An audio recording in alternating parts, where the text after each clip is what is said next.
Thank you, Anita.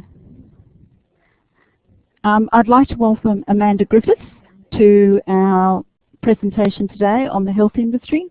Many of you know that this is an area of skill shortage that is consistently recorded so for the last few years, but of course saying the health industry is a skill shortage area doesn't necessarily mean that all jobs are necessarily in demand, or what sort of jobs are actually in the health sector. We often think of the more obvious ones. So I thank Amanda for helping us present this webinar today, and to refer you to her website, myhealthcareer.com.au. So Amanda, I will hand over to you, and thank you once again. Excellent, thank you so much. So just want to check that everyone is able to hear me. So could you just give me a smiley face if you can hear okay, please? Oh, yep, we've got smiley faces popping up there. So, okay, excellent. We are good to go. So, yeah, so obviously the topic today is about the health industry and can you believe the labour market hype? I'll just give you a quick introduction about myself. So, I'm an optometrist. I've been an optometrist for about 10 years now. I'm based in Queensland and I've worked in both metropolitan areas, and I've done some sort of rural and remote practice as well.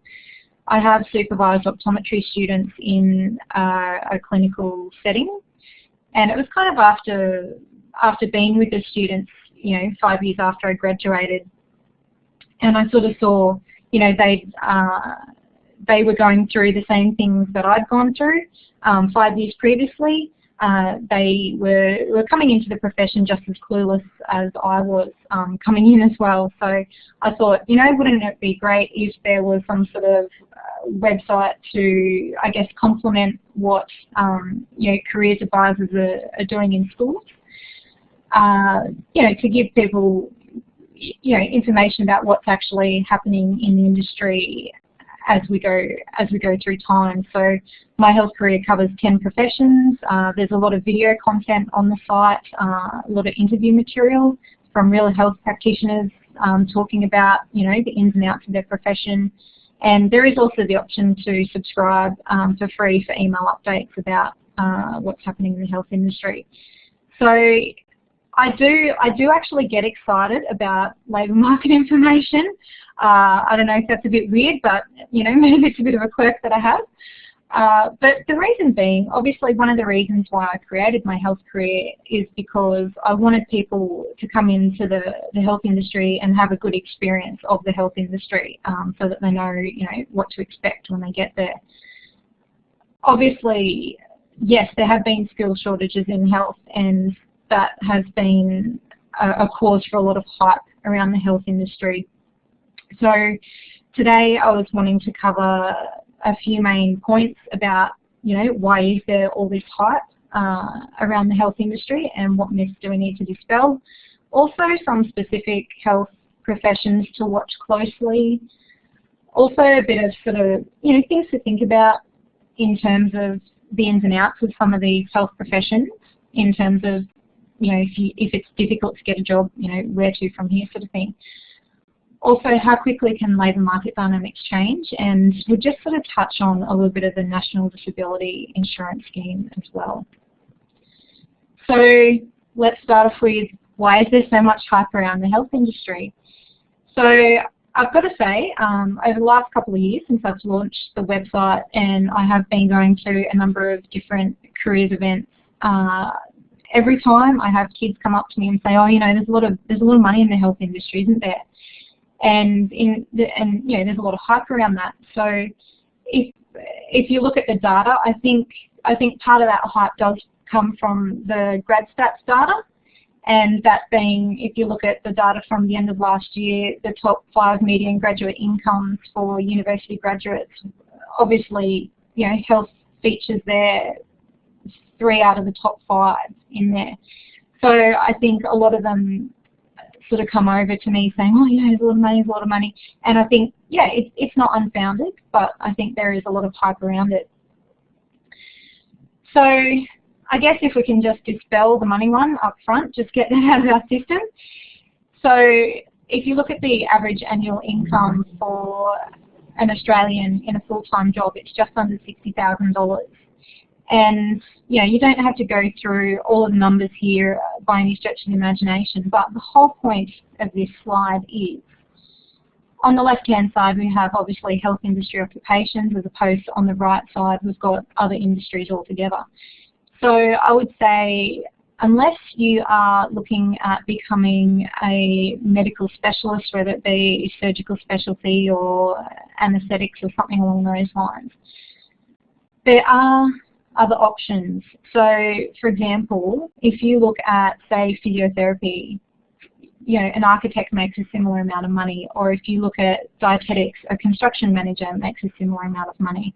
Or if you look at pharmacist, a public relations officer, or someone in PR would make a similar amount of money. So, yes, there is, yes, there is money in the health industry, but in terms of being in a full-time job and average salaries, there are equivalents elsewhere. So then if we go into a bit more hype around the money, yes, there are people in the health industry who do make, obviously a lot of money. So, Australia's Australia's wealthiest doctor estimated net worth of $500 million, but he's obviously, if you look at what he's done, he's not just the local GP. He's gone and started 87 medical centres, pathology labs, diagnostic imaging, the whole kit and caboodle, and he's got practice software for people to manage their practices with. And then if you look at optometry, for example, the founders of Specsavers. Now these guys are from the UK, but yes, their estimated net worth is over $1 billion. But yeah, they've got 1,500 stores. So I guess, just making that distinction of, yes, there is money in the health industry, but it depends on what way you want to approach it and how you want to go about things. So then if we get to sort of the guts of what I'm going to be talking about today, in terms of the health industry, it's jobs. So again, in the last couple of years since launching a website, I've been to many health careers events, but also just general careers events, a lot of it for high school students. And I find in Queensland, a lot of the guidance officers and guidance counsellors, they come over to me and say, oh, all the kids are interested in health. 5 years ago everyone was talking mining, but now they're all just talking health because of the jobs growth. And again, that hype, it's not unfounded. If you look at the graph here on the number of Australians employed in healthcare and social assistance, you see over the last 20, 22 years, obviously that's a lot of growth in terms of jobs. I mean, 48% growth from 2002 to 2012. That's obviously quite significant. So then if we look at, what are the projections for the next few years as well. Now, back when they were called DEWA, they came out with this data here. So projected jobs growth in Australia from 2012 to 2017. Again, I mean, you can see the arrow there and the green one, healthcare and social assistance, was projected to have the biggest number of jobs growth in Australia in that 5-year period. And if I could say but, there is a but here.